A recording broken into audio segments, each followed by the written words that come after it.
Alright, day 3 and we are back at it. So we have completed reading this article of Paul Graham. This is one of the longest ones he have ever written, and we are done with that. We even completed writing notes about it. So let's get back to the next one. Not getting back, but yeah, let's go to the next one. Gosh, 21 pages. Can you believe that? And look at this one. This is just half a page.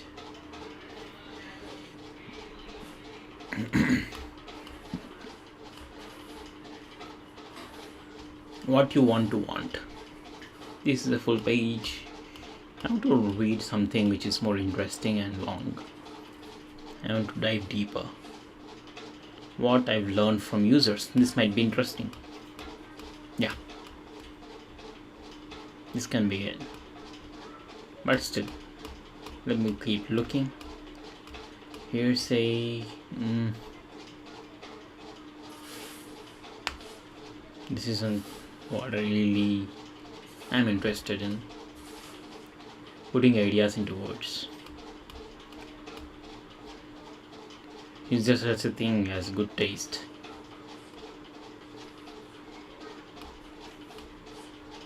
Beyond smart. We'll read multiple things then. Weird languages. How to work hard.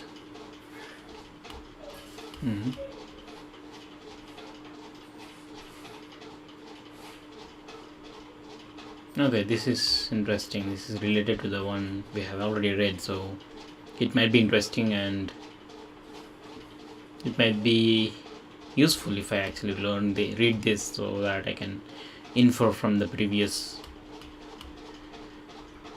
article. Yeah, let's go with this. So after this, it was written in 2023 and this is written in 2021. It might not seem there is much to learn about how to work hard. Anyone who's been to school knows what it entails. Even if they choose not to do, there are 12-year-olds who work amazingly hard. And yet, when I ask if I know more about working hard now than when I was in school, the answer is definitely yes. One thing I know is that if you want to do great things, you'll have to work very hard. I wasn't sure of that as a kid. Schoolwork varied in difficulty.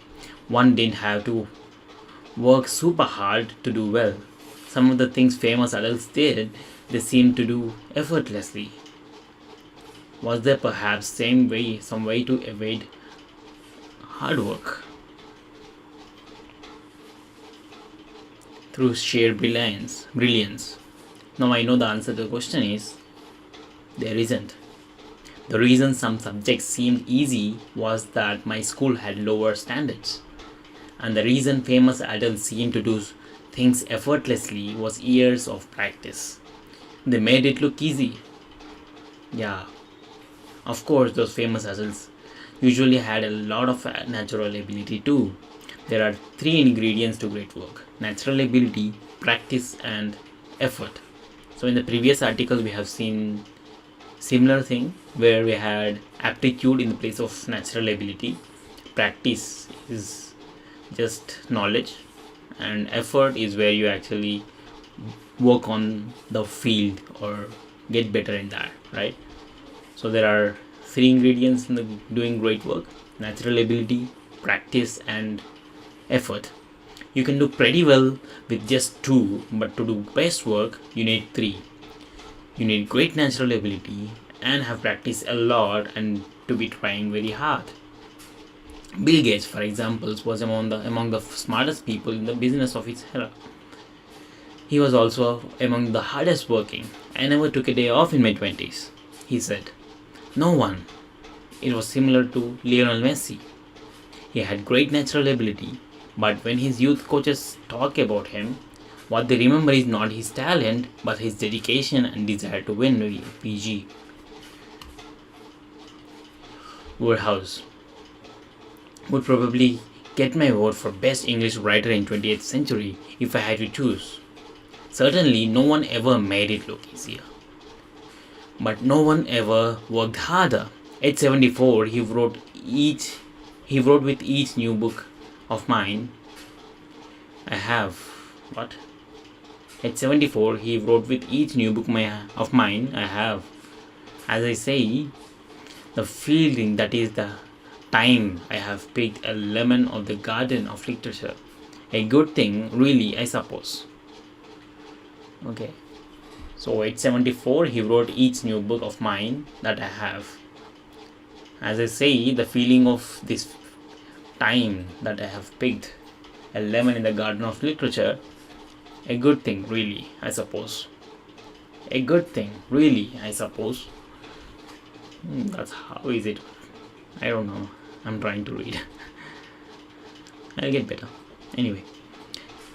Keep a good thing, really, I suppose keeps one up on one's toes and makes one rewrite every sentence 10 times, or in many cases 20 times. Sounds a bit extreme, you think? And yet, Bill Gates sounds even more extreme. Not one day off in 10 years. These two had about as much natural ability as anyone could have, and yet they also worked about as hard as anyone could work. You need both. That seems so obvious, and yet in practice we find it slightly hard to grasp. There is a faint soar between talent and hard work. It comes partly from popular culture where it seems to run very deep, and partly from the fact that outliers are very rare. If great talent and great drive are both rare, then people with both of them are rare squared. Most people you meet who have a lot of one will have a less of other, and you'll need both if you want to be outlier yourself. And since you can't really change how much natural talent you have, in practice doing great work, insofar you can reduces to working very hard.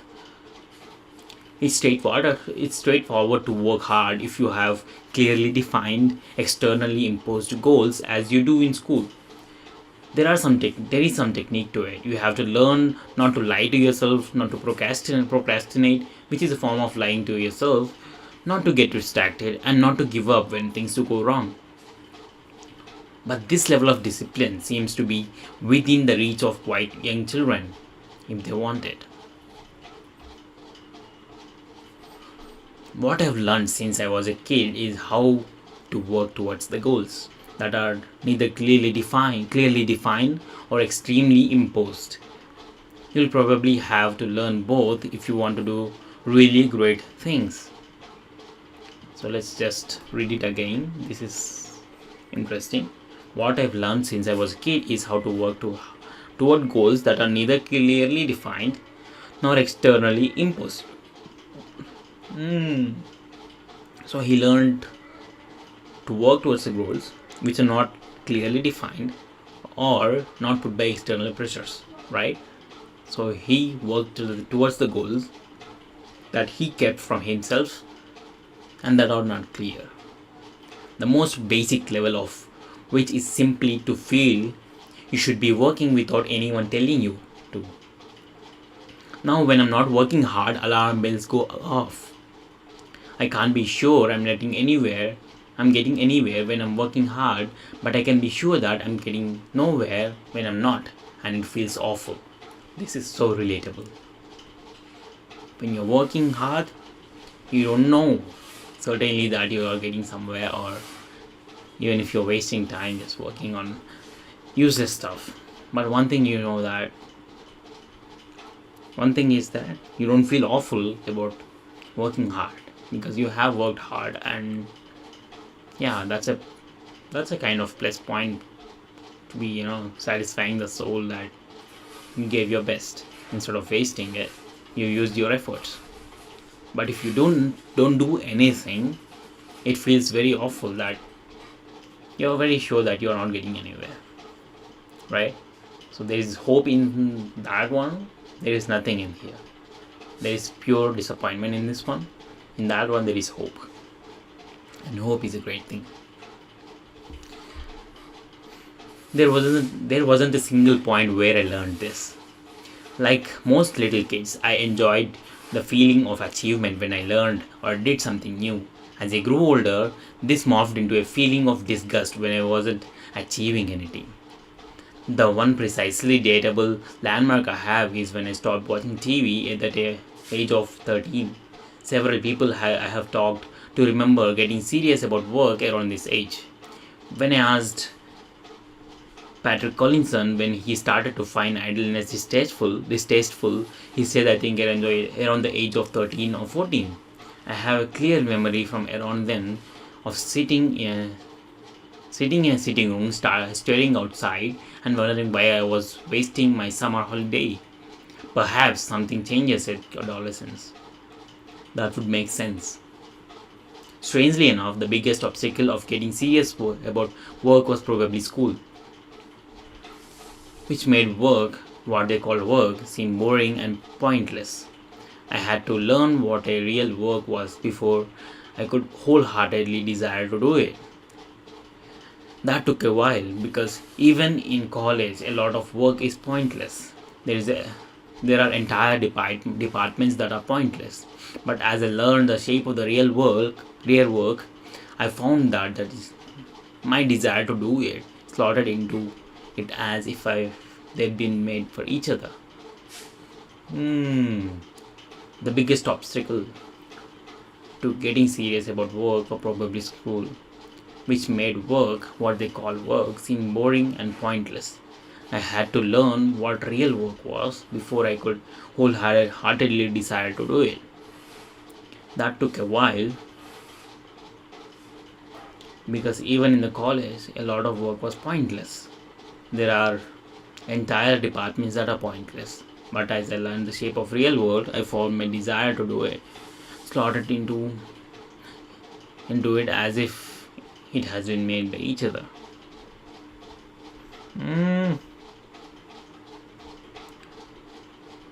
Shape of real work and the desire to do it are both made for each other. That's a confusing statement, but anyway. I suspect most people have to learn what work is before they can love it. Hartley wrote eloquently about this in a mathematician's apology. I do not remember having felt as a boy any passion for mathematics and such notions as I may have had of the career of a mathematician were far from noble. I thought of mathematics in terms of examinations and scholarships. I wanted to beat other boys, and this seemed to be the way in which I could do most decisively.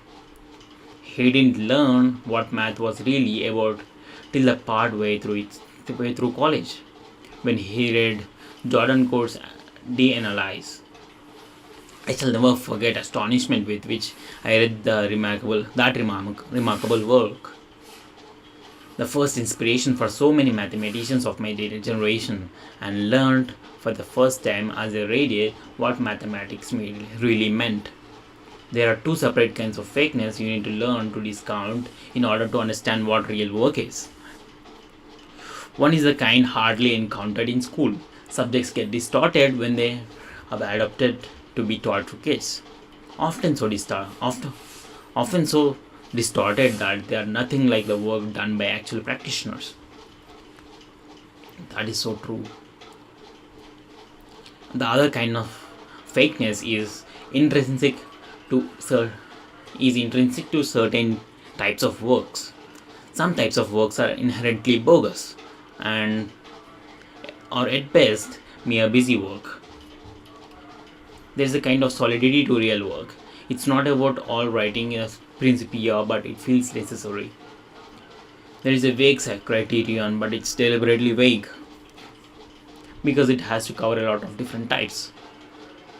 Once you know the shape of real work, you have to learn how many hours a day to spend on it. You can't solve this problem by simply working every waking hour, because in many kinds of work there is a point beyond which the quality of the result will start to decline. The limit varies depending on the type of work and the person. I've done several different kinds of work and limits were different for each. My limit for harder types of writing or programming is about 5 hours a day, whereas when I was running a startup, I could work all the time. At least for 3 years I did it. If I'd kept going much longer, I probably have needed to take occasional vacations. The only way to find the limit is by crossing it. Cultivate a sensitivity to the quality of work you're doing, and then you'll notice it decreases because you're working too hard. Honesty is critical here in both directions. You have to notice when you're being lazy, but also when you're working too hard. If you think there is something admirable about working too hard, get that idea out of your head. If you're not merely getting worse results, but getting them because you're showing off, if not to other people, then to yourself. This is so fucking right. And I call this burnout, right? Burnouts are crazy, and they're healthy, and they are necessary, right? You keep working too hard, you'll fall out of love, and you have to take a break, take some time to yourself, and gather all the love together again and get back to it after the burnout phase, right? And it happens to me every week, probably a week of intensive work. I'll be burning out and I should be taking a break. Finding a limit to working hard is constant, ongoing process. It's not something you just do once. Both the difficulty of the work and your ability to do it can vary hour to hour. So you need to be constantly judging both how hard you're trying and how well you're doing. Trying hard doesn't mean constantly pushing yourself to work though. There may be some people who do, but I think experience is fairly typical, and I only have to push myself occasionally when I'm starting a project or I encountered some sort of check. That's when I'm in danger of procrastinating. But once I get rolling, I tend to keep going. This is right. I only have to push myself occasionally when I'm starting a project or when I encounter some sort of check. This is so true. Once you get the momentum, there's no stopping it. What keeps me going depends on the type of work. When I was working on ViaWeb, I was driven by fear of failure. I barely procrastinated at all then, because there was always something that needed doing, and if I could put more distance between me and pursuing the beast by doing it, why wait? Whereas what drives me now, writing essays, is the flaws in them. Between essays, I fuss for days, like a dog circling while it decides exactly where to lie down. But once I get started on one, I don't have to push myself to work, because there is always some error or emotion that are already pushing me. I do make some amount of effort to focus on important topics. Many problems have hardcore at the center, surrounded by easiest fluff at the edges. Working hard means aiming towards the center to the extent you can. Some days you may not be able to, some days you will be able to work on the easier peripheral stuff. But you should always be aiming as close to the center as you can without stalling. The bigger question of what to do with your life is one of those problems with hardcore. There are important problems at the center which tend to be hard, and less important, easier ones at the edges. So, as well as the small and daily adjustments involved in working on a specific problem, you'll occasionally have to make a big lifetime scale adjustments about what type of work to do. And the rule is the same. Working hard means aiming towards the center, towards the most ambitious problems. By center though, I mean actual center, not merely current consensus about the center. The consensus about which problems are most important is often mistaken. both in general and within specific fields. If you disagree with it, you're right. That could represent a valuable opportunity to do something new. The more ambitious types of work will usually be harder. But although you should not be in denial about this, neither should you treat difficulty as infallible guide in deciding what to do.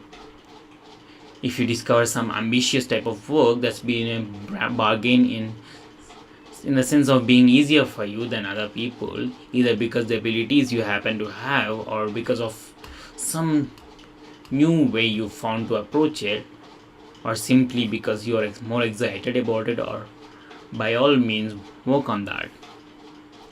Some of the best work is done by people who find an easy way to do something hard. This is crazy. Alright, just 2 pages there. Okay, we read 3 pages. That's good. But we didn't write anything, right? Let's make notes, baby. Alright. Page. How to work hard. So what we learned is 2 things for great work: hard work, natural ability. There are 3 things, right? And practice. Practice and efforts are the same thing, right? They both require hard work. So I'll just put it that way. No matter how lucky you are, how naturally talented you are, you only do great work when you actually work hard.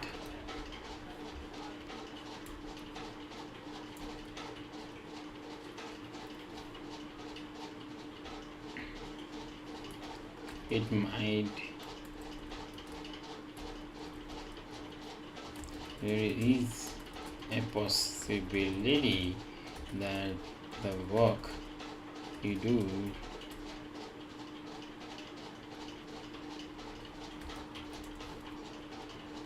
might start looking easy because of practice and years of experience doing it, but it's still a lot of hard work.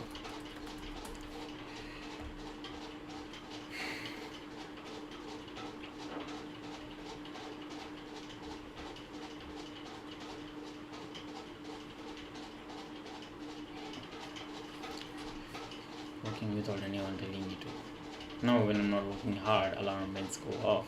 I can't be sure anymore getting working, but I can be sure.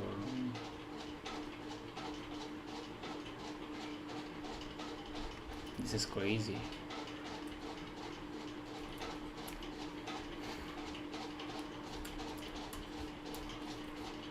This goes into the working hard.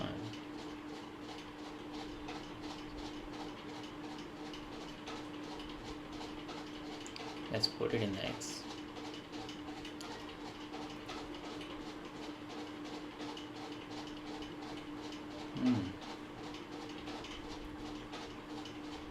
Build. This is a big community, and I can also. I wish I can post to multiple communities at the same time, right? This is crazy. Let's see how many we get. I should turn this one off. And there we go. Oh. There it is.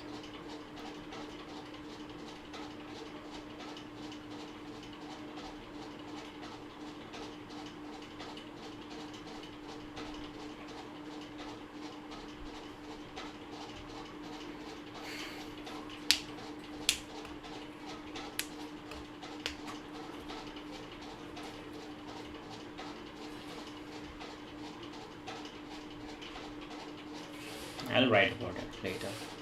Oh, already?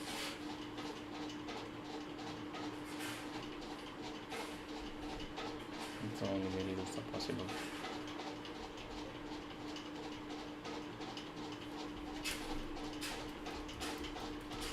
Slowly.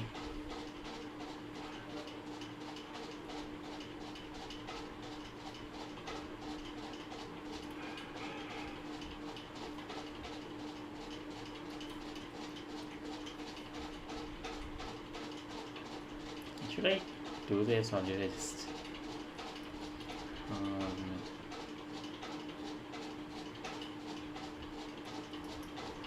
you know how much will it turn you want to do it open actually.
Absolutely.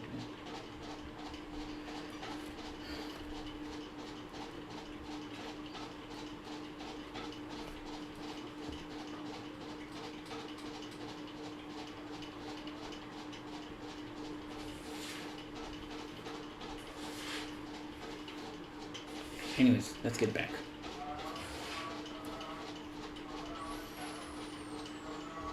There wasn't a single point where I learned this. Okay. So what people do this and saying we navigate the obstacle of pointless. I had to learn what real love. We had to do it. Pointless.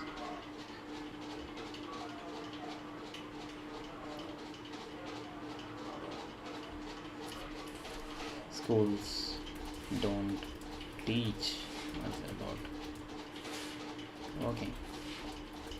Actually,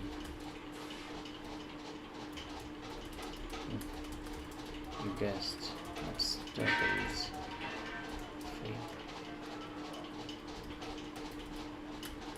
That is the right way to do it, right?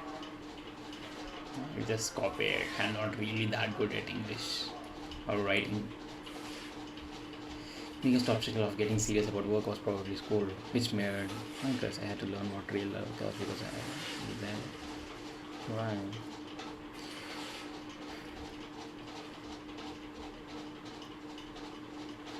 Until we get somewhere.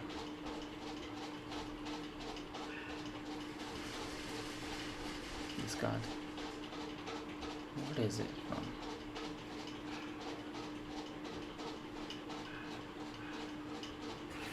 Number of what?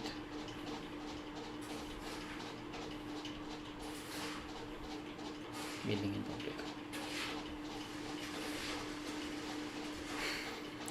What did you do?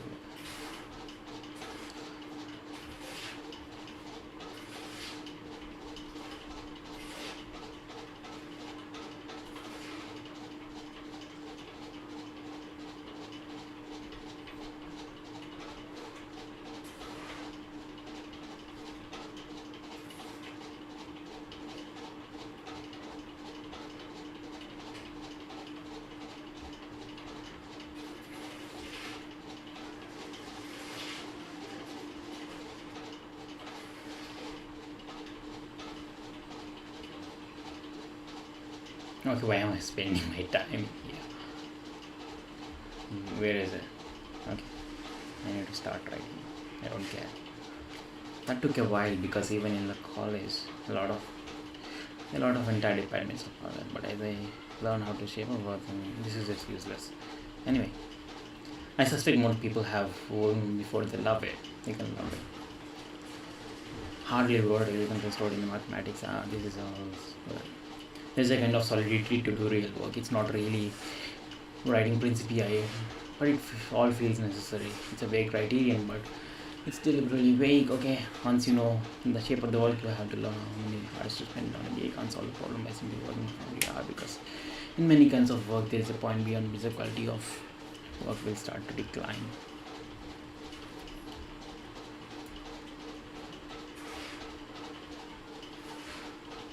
This is important, and I call it burnout phase.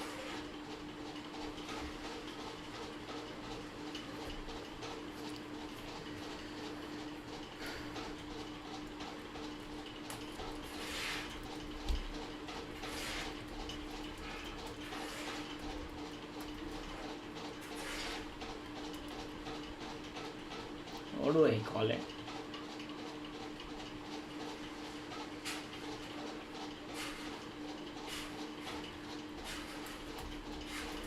Out of primes.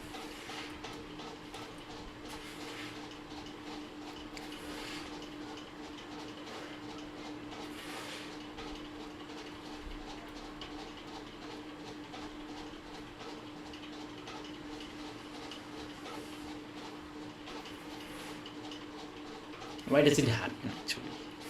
I never thought about it. That's why.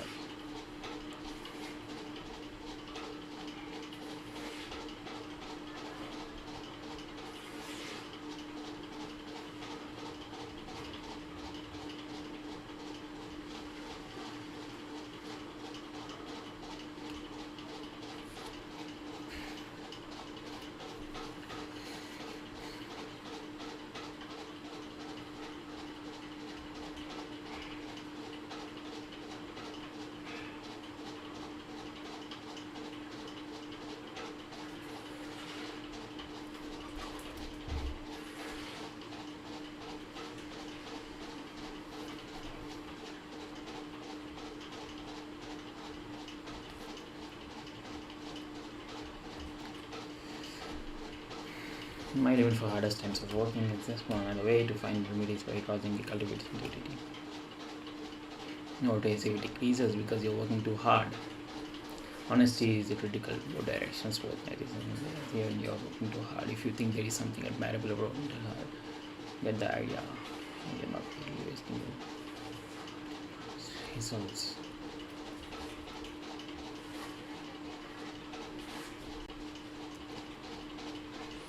That's the thing. If you're getting worse results, why would you even keep doing it? Find the limit of working hard is constant and ongoing process. It's not something you do just once, but both the quality, difficulty of work or ability to do it can vary hard to hard.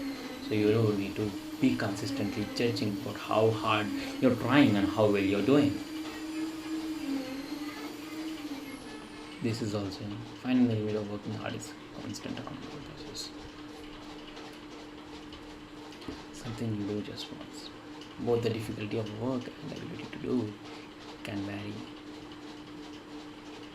So you do need to constantly judge both how hard you're trying and how well you're doing. Trying hard doesn't mean constantly pushing yourself to work though. There may be some people who do, but I think my experience is fairly typical. When I have to push myself occasionally when I'm starting, I only have to push myself. That's when I'm dangerous procrastinating. But once I get rolling, I can keep starting the project.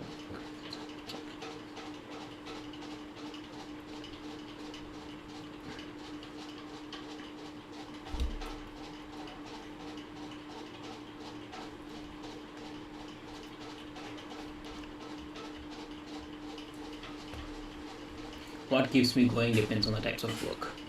When I was working at Web, I was driven by the fear of failure. I barely procrastinated at all. Okay. The bigger question of what to do with your life is one of the problems that with hard. The important problems at the center, which tend to be hard. easier once with it, and so as we go small and daily adjustment of this is important.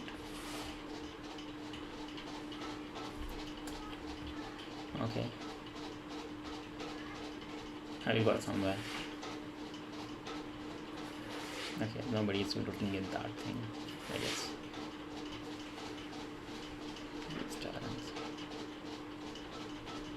It does.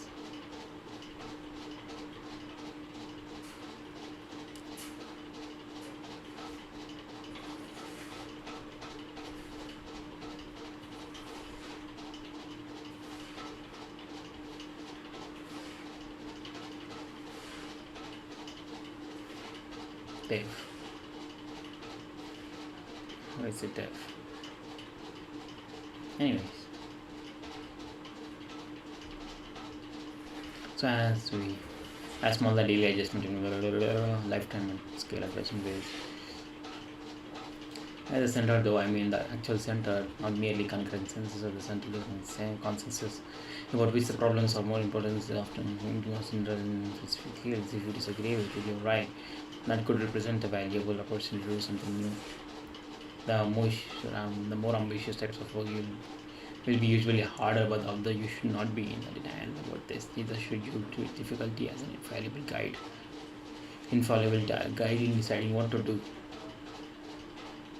If you discover some ambitious type of work that a bargain in the sense of being easier for you than other people, either because of the abilities you happen to have or because of a new way you have to approach it, simply because you're excited about it, by all means work on that.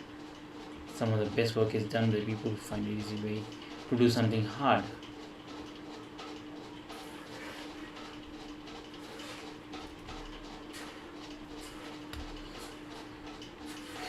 As well as learning shape of real world. If you need to figure out naturally build it doesn't mean if you are 7 feet tall you have to play basketball. What's suited for depends not just on your talent but perhaps even more on your interests. The deep interest in a topic makes people work harder than any amount of discipline can.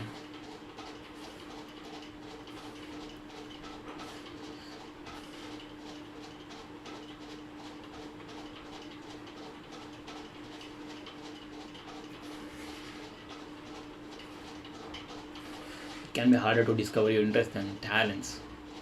There are fewer types of talents than interests, and they start to be judged early in childhood. Whereas interest in the topic is subtle thing that may not be mature to your 20s or even later. A topic may not even exist earlier. Plus, there are some powerful sources of error you need to learn to discount. Are you really interested in X, or do you want to work on it because you'll make a lot of money, or because other people are impressed with you, or because your parents want you to? The difficulty of figuring out what to work on varies enormously from one person to another. That's one of the most important things I've learned about work since I was a kid. As a kid, you get the impression that everyone has a calling, and all they have to do is figure out what it is. That's how it works in movies and streamlined biographies fed to kids. Sometimes it works that way in real life. Some people figure out what to do as a children and just do it, like Mozart. But others, like Newton, turn restlessly from one kind of work to other.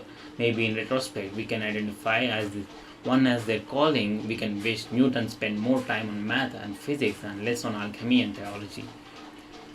But this is an illusion induced by hindsight bias.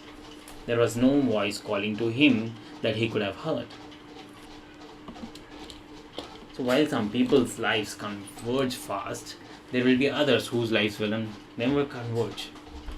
And for these people, figuring out what to work on is not so much a prelude to working hard as an ongoing part of it, like one of the set of simultaneous equations.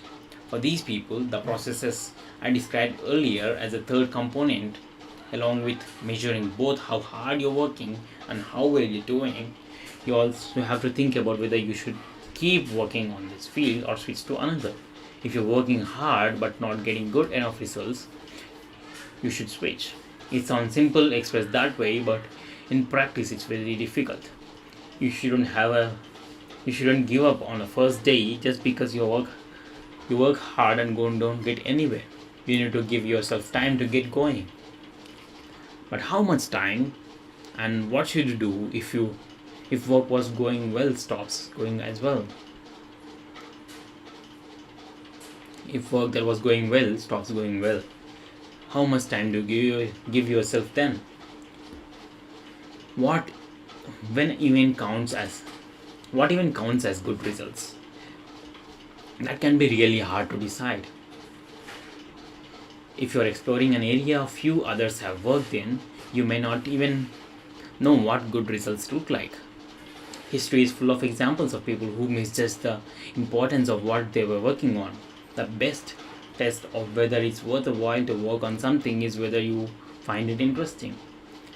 That might sound like dangerously subjective measure, but it's probably the most accurate one if you're going to get. You're the one working on the stuff who is in the better position than you to judge whether the work is important or whether it's better predicted to its importance than whether it's interesting. For this test to work though, you have to be honest to yourself. Indeed, that's the most striking thing about the whole question of working hard. How, at the end point, it depends on being honest to yourself. Working hard is not just a dial you turn up to 11. It's a complicated dynamic system that has to be tuned just right at each point. You have to understand the shape of real work, see clearly what kind you're the best suited for, aim as close as to tool core as it is you can, accurately judge at each moment both what you're capable of and how you're doing. Put in as many hours each day as you can without harming the quality of results. This network is complicated to break, but if you're consistently honest, clear-sighted, it will automatically assume an optimal shape and you'll be productive in a way few people are. This is true.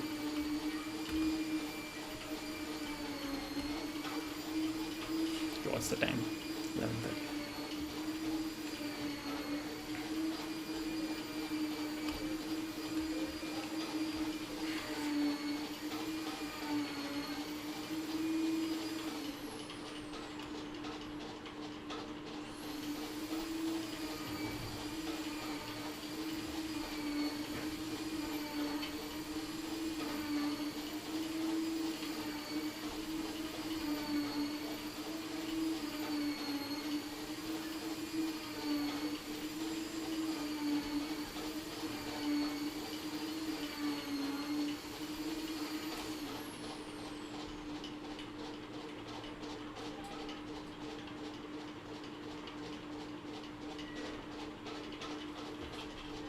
Do something serious or seriously doing something pretend. Arguably at least more worse. Oh, time limits for intense work such as vision to be found. So, time to work after you have, which is too hard. That, not everybody.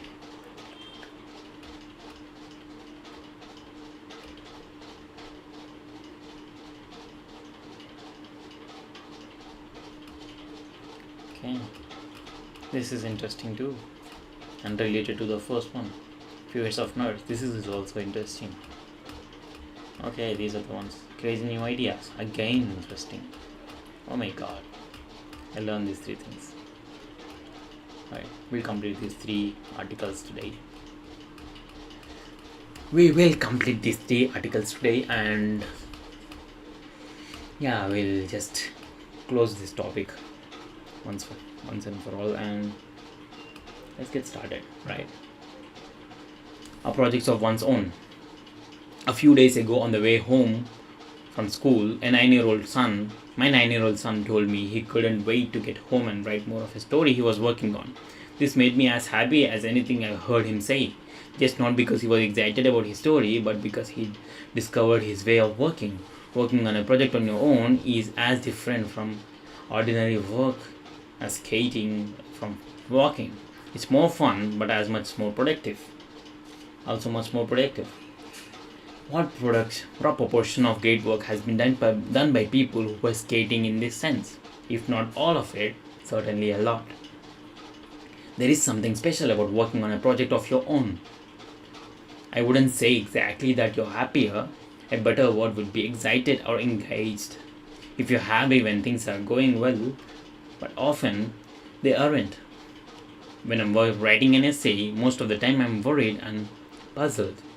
Worried that essay will turn out badly, puzzled because I'm groping for some idea that I can't see clearly enough. Will I be able to pin it down to the words? With words? In the end, I usually can, and if I take long enough, I'm never sure. A few steps often attempt, a few attempts, first a few attempts often fail. You have moments of happiness when things work out, but they don't last long because you're on the next problem. You're on to the next problem. So why do it at all?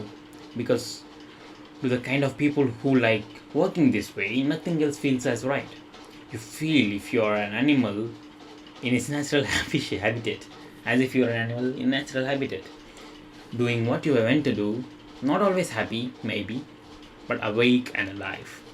Many kids experience the excitement of working on projects of their own. The hard part is making this coverage converge with the work you do as an adult. And our customs make it harder. We treat playing and hobbies as qualitatively different from work.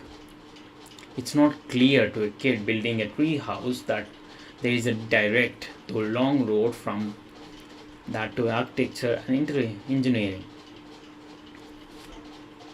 And instead of pointing out that road, we conceal it and implicitly treating the stuff kids do as different from real work. Instead of telling kids that their tree houses could be on the path of the work they do as adults, we tell them the path goes through school. And unfortunately, school tends to be very different from working on projects on their own. It's usually neither a project nor one's own. So as school gets more serious, working on projects of one's own is something that survives, if at all, as a thin thread of sea off to the side. It's a bit sad to think of all the high school kids turning their backs to building tree houses and sitting in the class dutifully learning about Darwin or Newton to pass some exam, when the work that made Darwin and Newton famous was actually closer to the spirit of building tree houses than studying for exams. If I had to choose between my kids getting good grades and working on ambitious projects of their own, I'd pick the projects. And not because I'm an indulgent parent, but because I've been on the other end and I know what has more predictive value. When I was picking startups for Y Combinator, I didn't care about applicants' grades. But if they had worked on projects of their own, I wanted to hear all about those. It may be inevitable that school is the way it is. I'm not saying we have to redesign it, though. I'm not saying we don't. Just that we should understand what it does to our aptitudes to work. That steers us towards the dutiful plodding of kind of work, often using competition as a bait away from skating. There are occasionally times when schoolwork becomes a project of one's own. Whenever I had to write a paper that would become a project of my own, except in English classes, ironically, because the things one has to write in English classes are so bogus. And when I got to college, I started taking CS classes, and the programs I had to write became projects of my own. Whenever I was writing or programming, I was usually skating, and that has been true ever since. So where exactly is the edge of projects of one's own? Where exactly is the edge of projects of one's own? That's an interesting question, partly because the answer is so complicated and partly because there is so much at stake. There turn out to be two senses in which work can be of one's own. That you're doing it voluntarily rather than merely because someone told you to. Two, that you're doing it by yourself. The edge of the former is quite sharp. The people who care about a lot about the people who care a lot about their work are usually very sensitive to the difference between pulling and being pushed, and the work tends to fall in one category or other. But the test isn't simply whether you're told to do something. You can choose to do something you're told to do. Indeed, you can own it far more thoroughly than the person who told you to do it. Okay. People who care about a lot about their work are usually very sensitive to the difference between pulling and being pushed. The work tends to fall in one of the category or the other. But the test isn't simply whether you're told to do something. You can choose to do something you're told to do. Indeed, you can own it far more thoroughly than the person who told you to do it. That's for sure. For example, math homework is for most people something they are told to do.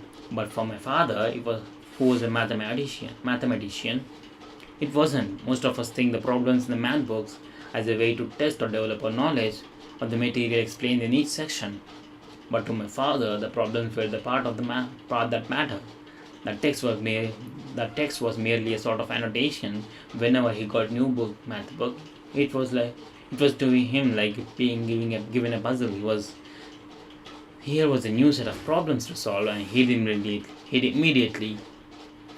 immediately set about solving all of them.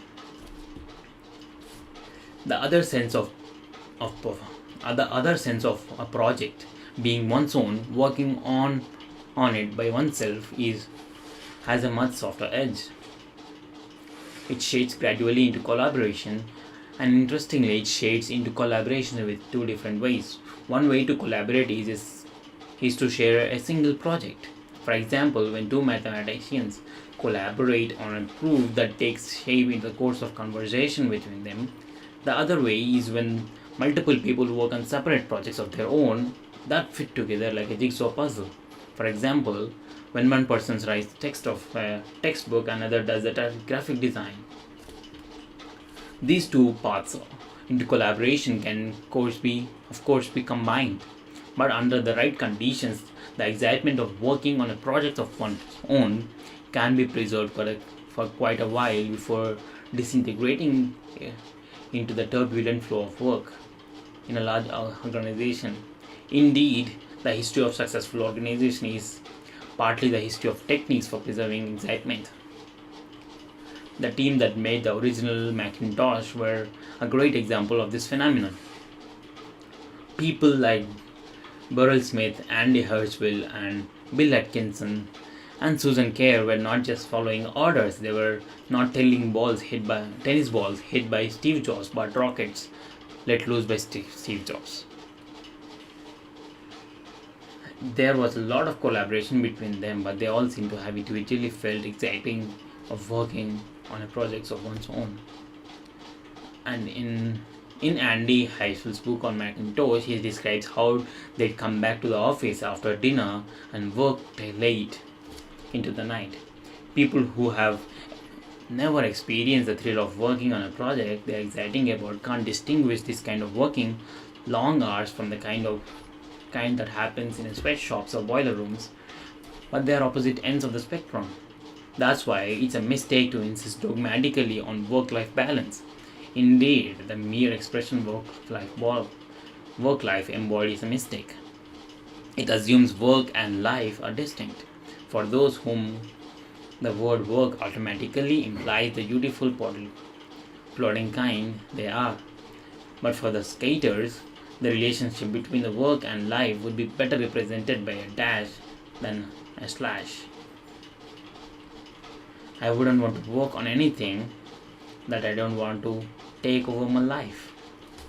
Of course, it's easier to achieve this level of motivation when you're making something like Macintosh, but it's easy for something new to feel like a project of your own.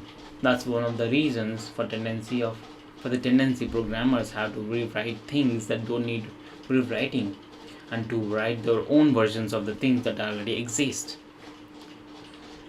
This sometimes alarms managers, and measured by total number of character types, it's really the optimal solution, but it's not always driven simply by arrogance or cluelessness. Writing code from scratch is much more rewarding. so much more rewarding that a good programmer can end up net ahead despite the shocking waste of characters. Indeed, it may be one of the advantages of capitalism that it encourages such rewriting. A company that needs software to do something can't use the software already written to do it at another company, and thus has to write their own, which often turns out to be better. The natural alignment between skating and solving new problems is one of the reasons the payoffs from startups are so high. Not only is the market price of unsolved solvent problems higher, you also get a discount on get a discount on productivity when you work on them. In fact, you get a double increase in productivity. When you're doing a clean sheet design, it's easier to recruit skaters and they get to spend all their time on skating. Interesting.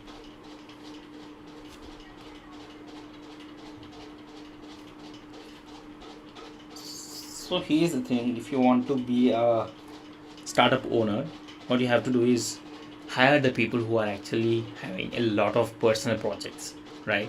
Doesn't matter what their scores are, doesn't matter what hackathons they won or what are the programs they participated in, what are the certificates they got. Doesn't matter. Just look at those projects and see how hard they worked on it. Listen to them speaking about it, the passion in their eyes. You can see that and decide that that's the guy you should be hiring because he loves to work with you, right? Whatever you work, he will love it and he'll do great things, right? Steve Jobs knew a thing or two about skaters from having watched Steve Wozniak. If you can find right people, you only have to tell them what to do at the highest level. They'll handle the details. Indeed, they insist on it.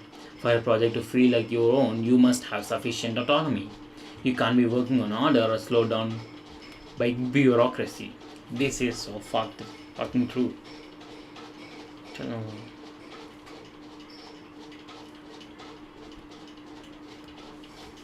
Order. One way to ensure your autonomy is not to have a boss at all. There are two ways to do that. Be a boss to yourself or work on projects outside of work. Though they are at opposite ends of the scale of financially, startups and open source projects have a lot in common, including the fact that they are often run by skaters, and indeed there is a wormhole in one end of the scale to the other. One of the best ways to discover startup ideas is to work on projects just for fun. If your projects are the kind to make money, it's easy to work on them. It's harder when they are not. And the hardest part usually is morale. That's when adults have it harder than kids. Kids just plunge in and build their tree house without worrying about whether they are wasting their time or how it compares to the other tree houses. And frankly, we could learn a lot from the kids here. The high standards most grown-ups have for real work do not always serve us well. The most important phase in the project is one's own at the beginning. When you go from thinking it might be cool to do X to actually doing X, and that the point of high standards are not merely useless but positively harmful.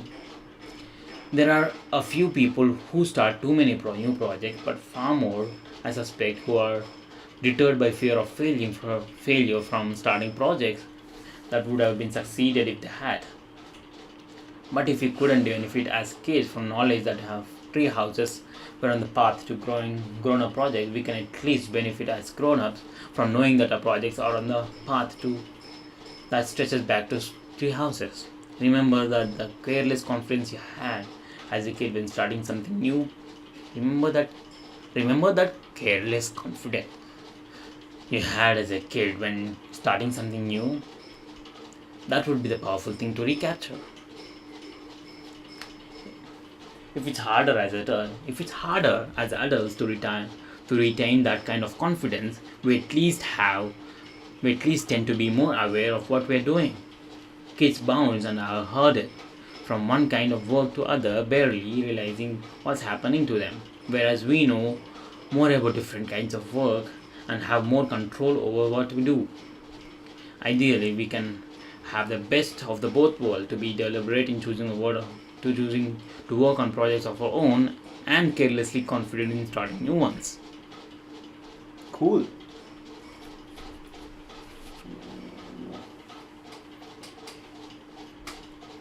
Hmm.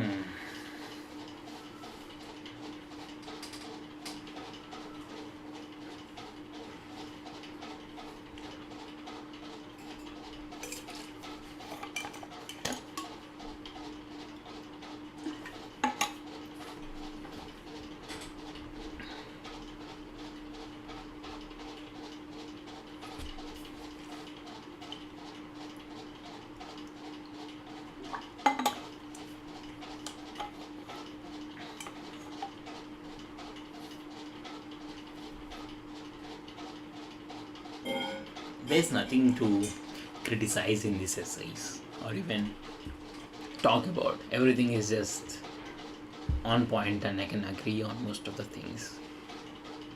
And I learn a lot because I'm young and I don't know much. Alright, let's write. Let's write the notes. So, work on your own projects. Alright, let's write on the same thing. A few days ago, okay, this is okay.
Oh shit, let me do it. I'm on live camera. Sorry, I zoned out. I really zoned out, child. Hope nobody will. Okay, 0 viewers, that's fucking fine. I can keep doing it.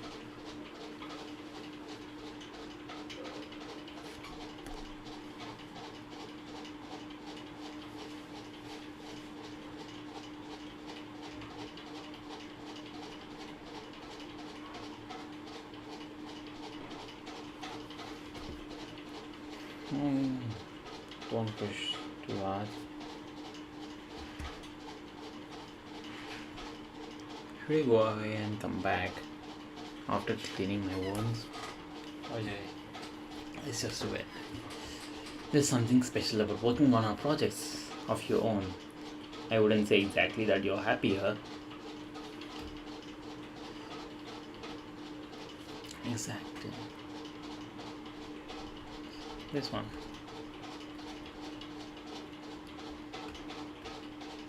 Moments of happiness.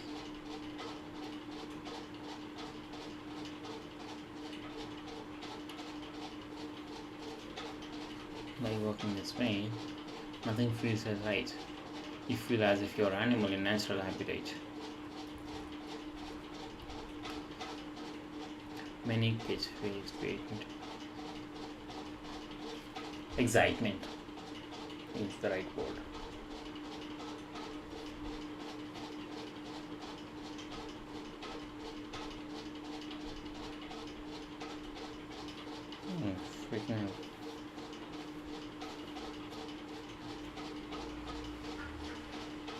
Crazy, crazy. Why did I do that?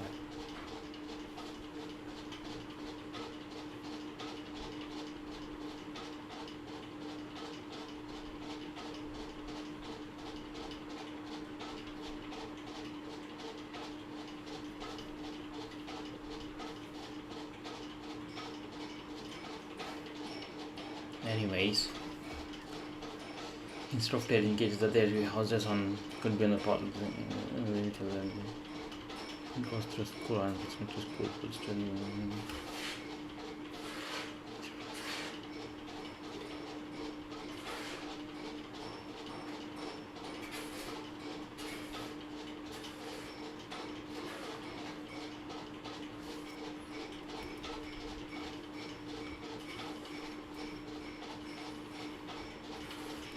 That's sad. I'm getting likes.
It's a bit sad to think about all the high school things turning the back on the. Okay. If I had to choose between my kids and get good grades, working on ambitious projects alone, I'd pick the projects. And not because I'm indulgent parent, but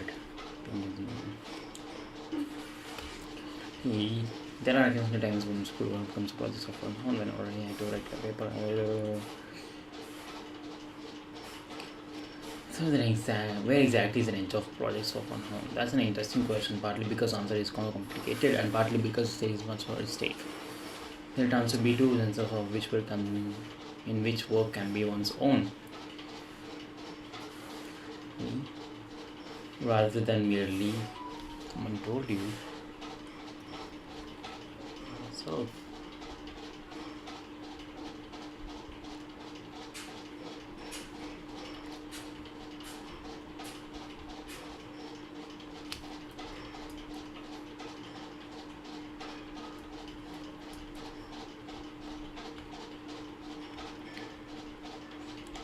farmer is quite sharp. People who care a lot about the work.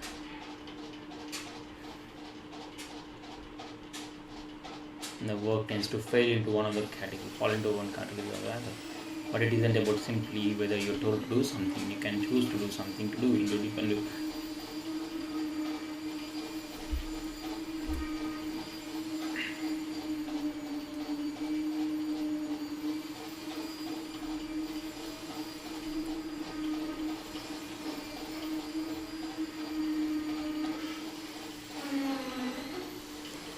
Projects of one's own, working on it by oneself. Collaboration, interesting. Which is collaboration of two ways. One way to collaborate is this. For example, two mathematicians collaborate in the course of the conversation, because of the conversation. The other way is when multiple people, what are separate people, so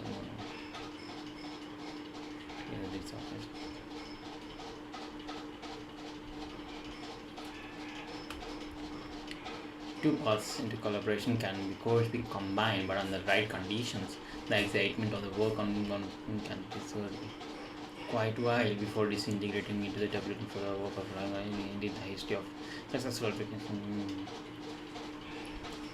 in that made original Macintosh were a good example of this phenomenon.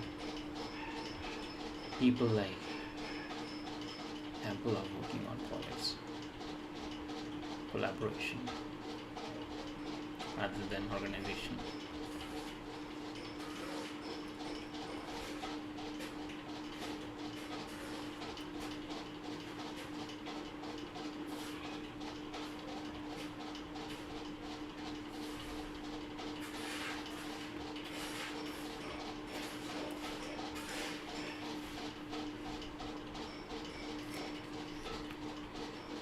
Another shape of the world.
Becoming your own boss.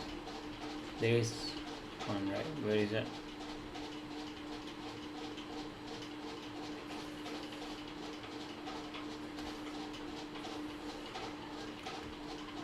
This level of motivation in making something like Macintosh, but something new feels like, work-life balance is a fucking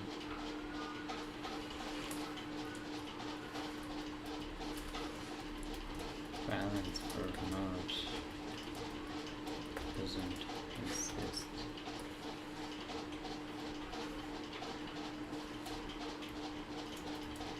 Phew, one do great work.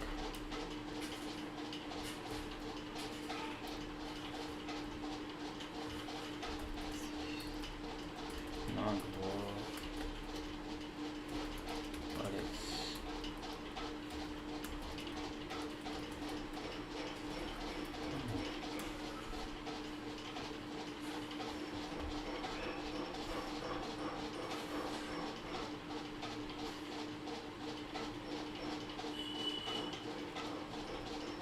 this work-life balance that is staying.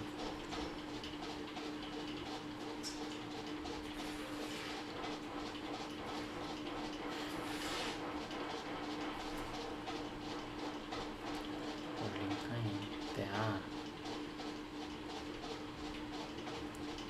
But for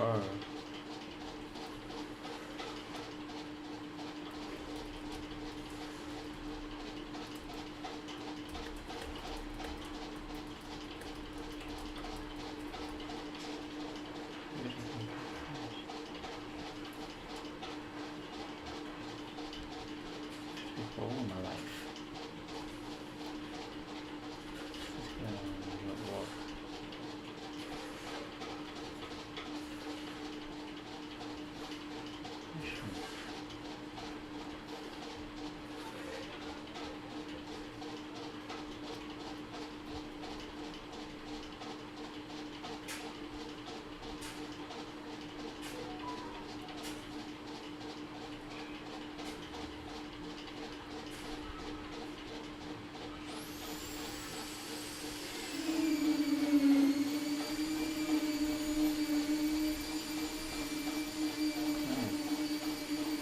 Stinks.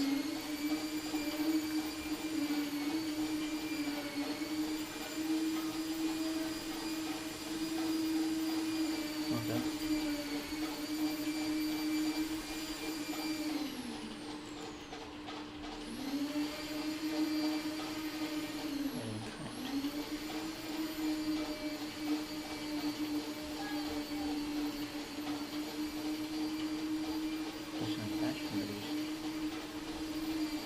Nice.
It's cool. People are recognizing my work. Anyways,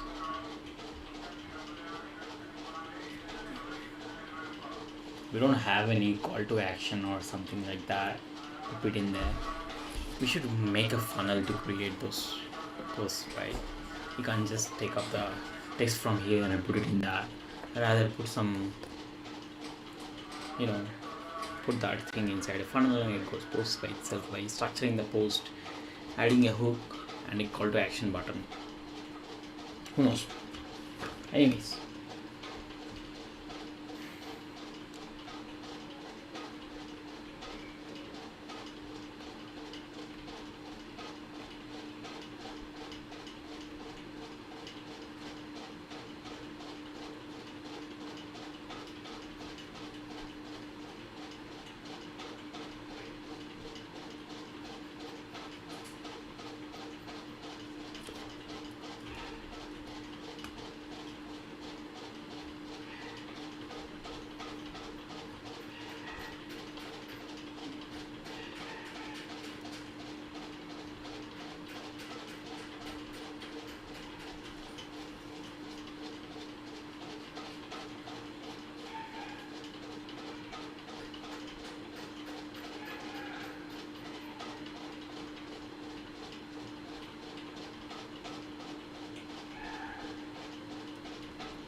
one way to ensure autonomy is not to have a voice at all. There are two ways to do that: be a voice to yourself or financially certain. This is some kind of cool thing. If your projects are kind of coming, needs to open my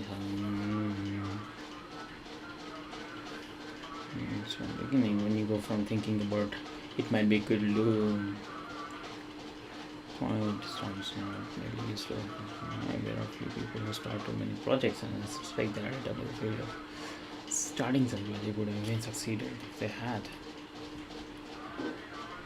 If you couldn't benefit as a kid from the knowledge that your tree houses were earth. Get fun. It's out of our days. Next, fears, nerds. And this will be wrapping up our journey for today. I'll meet you tomorrow after this one. But we got this now. May 2021. That was Corona time, right? Yeah, he was talking about work all the time. Anyway, most people think of nerds as quiet, different people. Yeah, people thought of me like that when I was in school. Maybe I do look like that even now. But anyways, in ordinarily social conditions, they are as quiet as diffident as a star quarterback would be if he found himself in the middle of physics symposium. Oh my god, these words. And for the same reason, they are fish out of water. But the apparent diffidence of nerds is an illusion due to the fact that when non-nerds observe them, it's usually in ordinary social situations. In fact, some nerds are quite fierce. The fierce needs are small but interesting groups. Fierce nerds are small but interesting groups. They are, as a rule, extremely competitive, more competitive, I'd say, than highly competitive non nerds. Competition is more personal for them, partly perhaps because they are not emotionally mature enough to distance themselves from it, but also because there is less randomness in kind of competition they engage in. They are thus more justified in taking themselves personally. Fierce nerds also tend to be somewhat overconfident, especially when young. It might seem like it would be a disadvantage to be mistaken over one's abilities, but empirically it isn't. Up to a point, confidence is a self-fulfilling prophecy. Another quality you find in most fierce nerds is intelligence. Not all nerds are smart, but the fierce nerds are always at least moderately so. If they weren't, they wouldn't have the confidence to be fierce. There's also a natural connection between nerdiness and independent mindedness. It's hard to be independent minded without being somewhat socially awkward, because conventional beliefs are so often mistaken or at least arbitrary. No one who was both independent minded and ambitious would want to waste their effort it takes to fit in. The independent mindedness and the fierce nerds would obviously be one of the aggressive rather than passive type. They'll be annoyed by rules rather than dreamily unaware of them. I'm less sure why fierce nerds are impatient, but most seem to be. You notice it first in conversation when they tend to interrupt you. This is merely annoying, but in more promising fierce nerds is connected to deeper impatience about solving problems. Yeah, we really want to solve problems. Perhaps the competitiveness and the impatience of fierce nerds are not separate qualities but two manifestations of a single underlying driveness. When you combine all these qualities in a sufficient quantities, the result is quite formidable. The most vivid examples of fierce nerds in action may be James Watson's double helix. The first sentence of the book is, "I have never seen Francis Crick in a modest mood." And the portrait he goes on to paint of Crick is quintessential fierce nerd, brilliant, or socially awkward, competitive, independent-minded, overconfident, but so is the implicit portrait he paints of himself. Indeed, his lack of social awareness makes both portraits that much more realistic, because he badly states all sort of opinions and motivations that a smoother person would conceal, and moreover, it's clear from the story that Crick and Watson's fierce nerdness was integral to their success. Their independent mindedness caused them to consider approaches that most others ignored. Their overconfidence allowed them to work on problems only half understood. They were literally described as clowns by one eminent insider, and their impatience and competitiveness got them to answer ahead of two other groups that would otherwise have found it within the next year, if not the next several months. Several months. The idea that there could be fierce nerds is an unfamiliar one, but not just to many normal people, even to many young nerds. Especially early on, nerds spent so much of their time in ordinary social situations, so little during doing real work, that they get a lot more evidence of their awkwardness than their power. So there will be some who read this description of fierce nerd and realize, that's me, and it is you, young fierce nerds. Now, I now turn. That I now turn. I have some good news and some bad news. Good news is that your fierceness will be a great help in solving difficult problems, and not just the kind of scientific and technical problems that nerds have traditionally solved. As the world progresses, the number of things you can win by getting the right answer increases. Recently, getting rich became one of them. 8 rich people in America are now fierce nerds. Indeed, being a fierce nerd is probably even more helpful in businesses than in nerds' original territory of scholarship. Fierceness seems optimal here. Darwin, for example, doesn't seem to have been especially fierce, whereas it's impossible for a CEO of a company over a certain size without being fierce, so now nerds can win at business. Fierce nerds will increasingly monopolize the really big successes. The bad news is that if it's not exercised, your first fierceness will turn into bitterness. You will become an intelligent playground bully, a grumpy sysadmin, a forum troll, a hater, and a shooter down of new ideas. How do you avoid this fate? Work on ambitious projects. If you succeed, it will bring you kind of satisfaction that neutralizes bitterness. If you don't, but you don't need to have succeeded to feel this. Merely working on hard projects gives most of the fierceness some feeling of satisfaction, and those it doesn't, it yes at least keeps them busy. Another solution may be somehow turn off your fierceness by devoting yourself to meditation, psychotherapy, or something like that. Maybe that's the right answer for some people. I have no idea, but it doesn't seem to be optimal solution to me. If you're given a sharp knife, it seems to be better to use it than a blunt. It's to avoid conflict, but it seems to be better to use it than to blunt its edge to avoid cutting yourself. If you do choose ambitious rule, you'll have to tailwind behind you. You'll have a tailwind behind you. There has never been a better time to be a nerd. In the past century, we've seen a continuous transfer of power from deal makers to technicians, from charismatic to competent, and I don't see anything on the horizon that will end it. At least not till the nerds ended themselves by bringing about the singularity. Cool. So don't be a nerd. At least if you are a nerd, work on your own projects, be busy, work on something that's important. Don't waste your nerdiness, right? Fierce nerd is a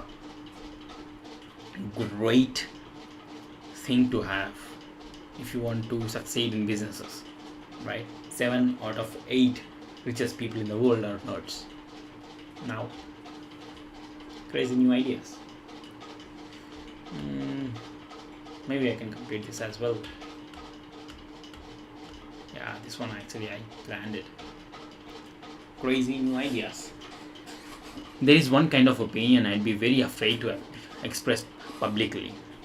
If someone I knew to be both domain expert and a reasonable person proposed an idea that sounded preposterous,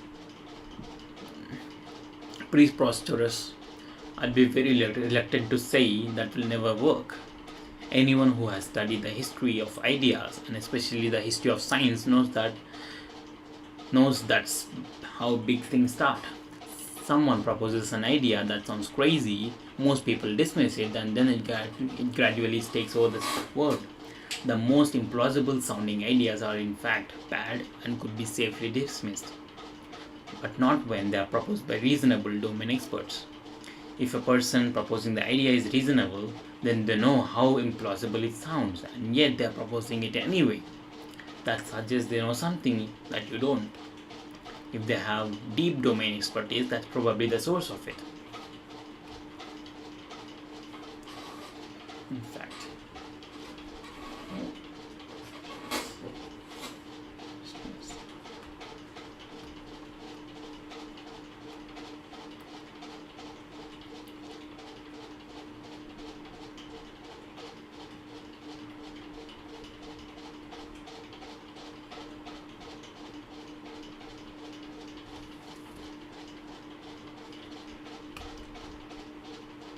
implausible.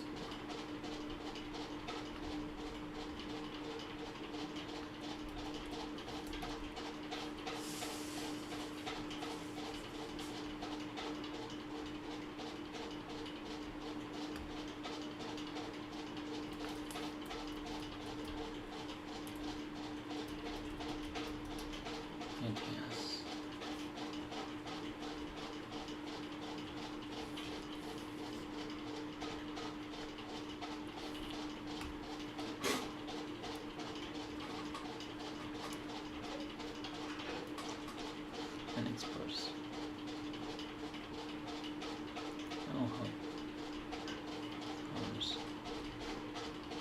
Person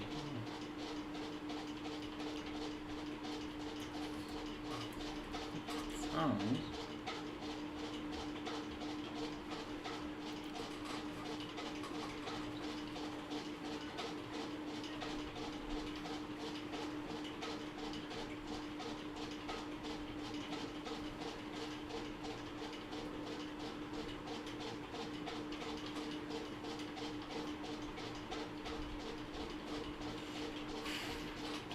nice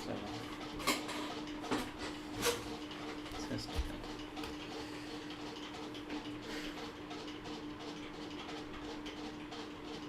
Follow me, dude.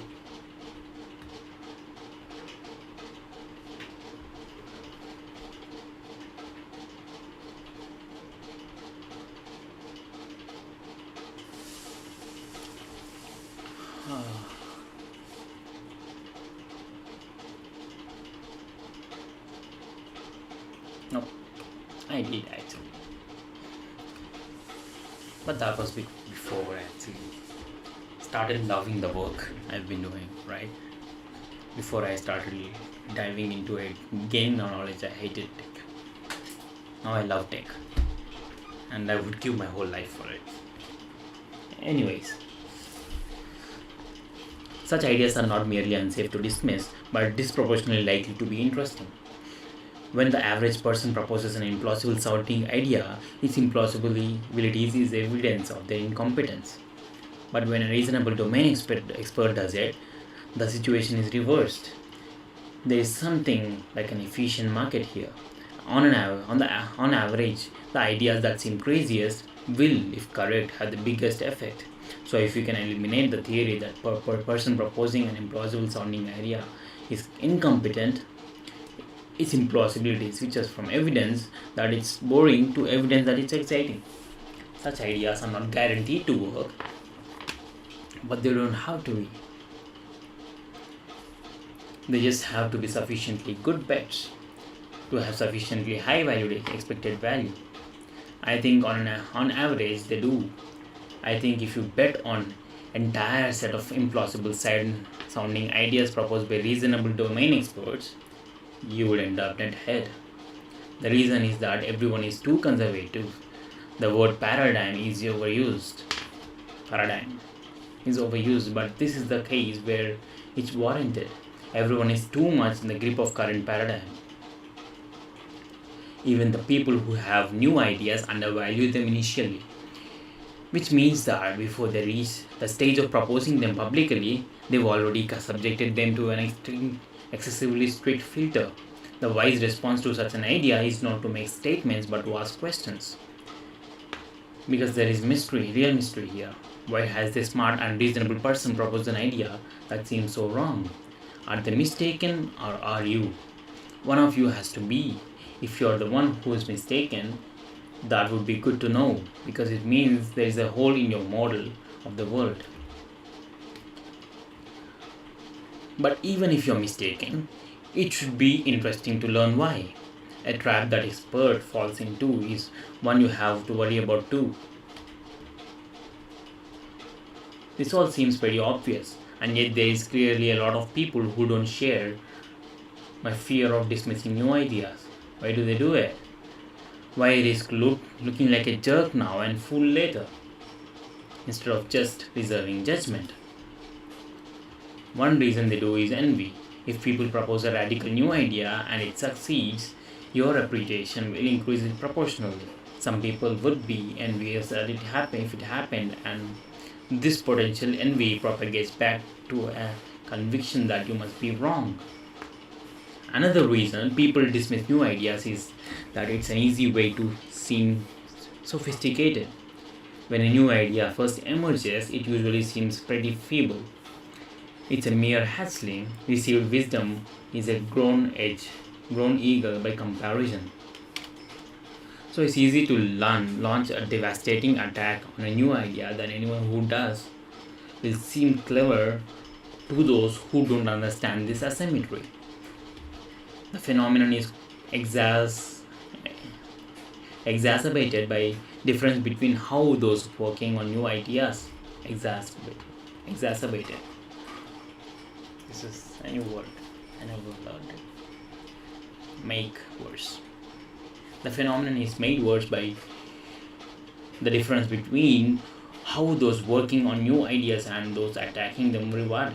The rewards for working on new ideas were weighted by the value of the outcome, so it's worth working on something that has only 10% of the chance succeeding if it would be making things more than 10 times better. Whereas the rewards for attacking new ideas is roughly constant. Such attacks seem roughly equally clever regardless of the target. People will also attack new ideas when they have a vested interest in the old ones. It's not surprising, for example, that some of the Darwin's harshest critics were churchmen. People build whole careers on some ideas. When someone claims they're false or obsolete, they feel threatened. Lowest form of dismissal is mere factionalism. To actually dismiss any idea associated with opposing faction. The lowest form of all is to dismiss an idea because who proposed it. Lowest form of dismissal is a mere factionalism, to automatically dismiss any idea associated with an opposing faction. A lowest form of all is to dismiss an idea because of who proposed it. But the main thing that leads to reasonable people to dismiss new ideas is the same thing that holds back people from proposing them: the sheer pervasiveness of the current paradigm. It doesn't just affect the way we think, it is the Lego blocks that we build thoughts of. Popping out of the current paradigm is something only few people can do. And even they usually have to suppress their intuitions at first, like a pilot flying through a cloud who has to trust his instruments over his sense of balance. Paradigms don't just define our present thinking, they also vacuum of the trial of outcomes that led to them, making our standards for new ideas impossibly high. The current paradigm seems so perfect for us, its offspring that we imagine it must have been accepted completely as soon as it was discovered. That whether the church thought of a heliocentric model, astronomers must have been convinced as soon as the Copernicus proposed it. As far, in fact, from it, Copernicus published the heliocentric model in 1532, but it wasn't until mid-17th century that the balance of scientific opinion shifted towards his favor. If you understand how feeble new ideas look when they first appear, so if you want to have new ideas yourself, one of the most valuable things you can do is learn what they look like when they're born. Read about how new ideas happened. Try to get yourself into the heads of the people at that time. How did it works? How did things look to them when the new idea was half finished, and even the person who had it was only half convinced that it was right? But you don't have to stop at history. You can observe big new ideas being born all around you right now. Just look at the reasonable domain expert proposing something that sounds something wrong. If you're nice as well as wise, if you won't merely resist attacking such people, but encourage them. Having new ideas is a lonely business. Only those who tried it know how lonely. These people need your help. If you help them, you'll probably learn something in the process.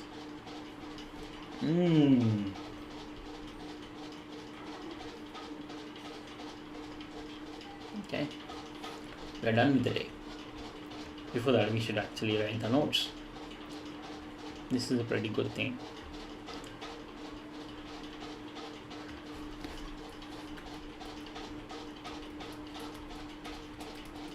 Raise new ideas.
incompetent, eliminate, implausibility,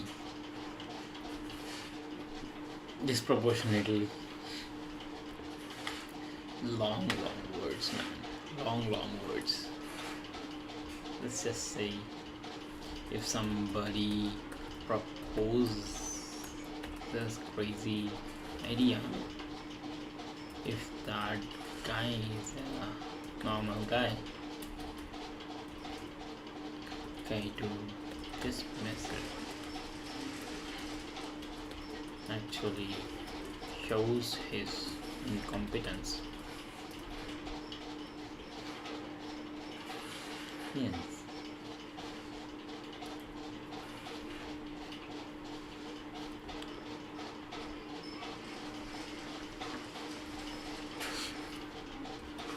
Oh. Expertise.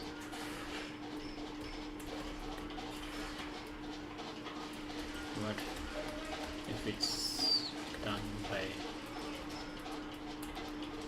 an expert, things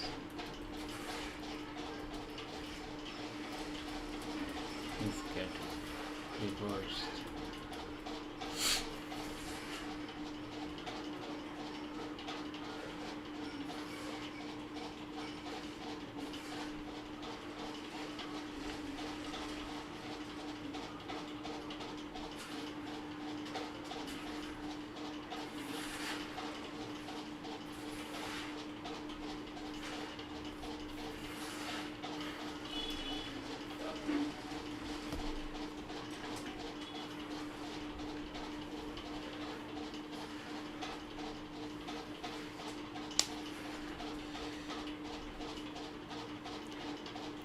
Not to be, they just have to be recently good bad stuff.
Oh my god, I'm sorry.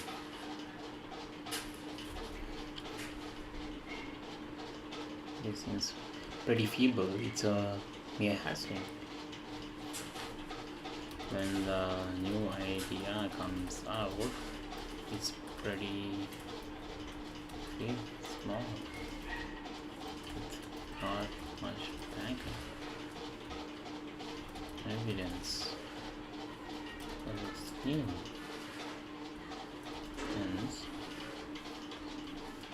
it's easy to criticize or dismiss it and look cool, unlike something with good research and evidence.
Alright, I'll wrap it up.